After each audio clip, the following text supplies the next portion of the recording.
Praise the lord everyone. ఈరోజు మన కొరకు ఏర్పాటు చేయబడిన వాక్య భాగము, నా కుమారుడా, నా ఉపదేశమును మరువకుము, నా ఆజ్ఞలను హృదయపూర్వకముగా కైకొనుము. అవి దీర్ఘాయువును, సుఖజీవముతో గడుచు సంవత్సరములను, శాంతిని నీకు కలుగు చేయును. దయను సత్యమును ఎన్నడూనూ నిన్ను విడిచి పోనీయకుము. వాటిని కంఠభూషణముగా ధరించుకొనుము. నీ హృదయమును పలక మీద వాటిని వ్రాసుకొనుము.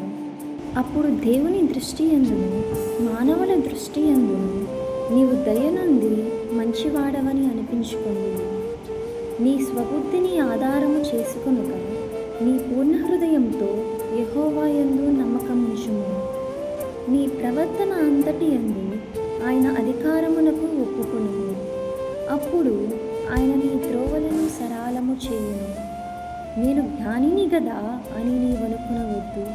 యెహోవా యందు భయభక్తులు కలిగి చెడుతనము విడిచిపెట్టుము. అప్పుడు నీ దేహమునకు ఆరోగ్యమును, నీ ఎముకలకు సత్తువయు కలుగును. నీ రాబడి అంతటిలో ప్రథమ ఫలమును, నీ ఆస్తిలో భాగమును ఇచ్చి యెహోవాను ఘనపరచుము. అప్పుడు నీ కొట్లలో ధాన్యము సమృద్ధిగా నుండును. నీ గానుగులలో నుండి క్రొత్త ద్రాక్షారసము పైకి పొరలిపారును. నా కుమారుడా, యెహోవా శిక్షను తృణీకరింపవద్దు. ఆయన గద్దింపునకు ఇసుకవద్దు. తండ్రి తనకిష్టుడైన కుమారుని గద్దించు రీతిగా యెహోవా తాను ప్రేమించు వారిని గద్దించును. జ్ఞానము సంపాదించిన వాడు ధన్యుడు, వివేచన కలిగిన నరుడు ధన్యుడు. వెండి సంపాదించుట కంటే జ్ఞానము సంపాదించుట మేలు.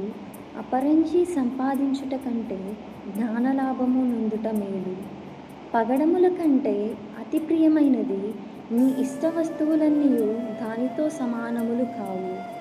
దాని కుడి చేతిలో దీర్ఘాయువును, దాని ఎడమ చేతిలో ధనఘనతలను ఉన్నవి. దాని మార్గములు రమ్య మార్గములు, దాని త్రోవలన్నీ క్షేమకరములు. దానిని అవలంబించు వారికి అది జీవవృక్షము. దాని పట్టుకుని వారందరూ ధన్యులు.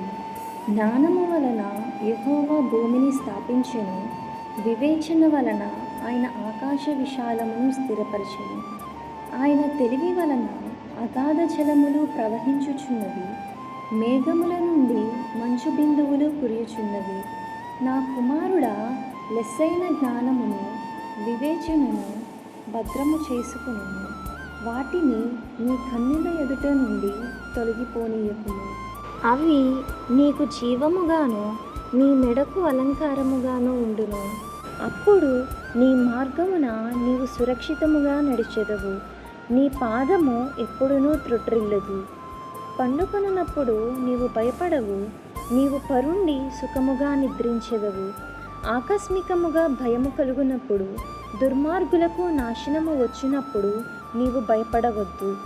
యెహోవా నీకు ఆధారమగును. నీ కాలు చిక్కబడకుండునట్లు ఆయన నిన్ను కాపాడును. మేలు చేయుట నీ చేతనైనప్పుడు దాన్ని పొందదగిన వారికి చేయకుండా వెనుక తీయకుము. ద్రవ్యము నీ యొద్ద నుండగా రేపు ఇచ్చెదను పోయిరమ్మని నీవు పొరుగువానితో అనవద్దు. నీ పొరుగువాడు నీ యొద్ద నిర్భయముగా నివసించినప్పుడు వానికి అపకారము కల్పింపవద్దు. నీకు హాని చేయని వానితో నిర్నిమిత్తముగా జగడమాడవద్దు. బలత్కారము చేయువాని చూచి మత్సరపడకుము. వాడు చేయు క్రియలను ఏమాత్రమును చేయగోరవద్దు. కుటిలవర్తనుడు యెహోవాకు అసహ్యుడు. యథార్థవంతులకు ఆయన తోడుగా నుండును. భక్తిహీనుల ఇంటి మీదకి యెహోవా శాపము వచ్చును. నీతిమంతుల నివాస స్థలమును ఆయన ఆశీర్వదించును. అపహాసకులను ఆయన అపహసించును. దీనుని ఎడల ఆయన దయచూపును.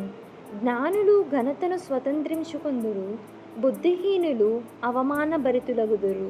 ఈ చిన్ని వాక్యం దేవుడు దీవించి ఆశీర్వదించునుగాక. ఆమేన్.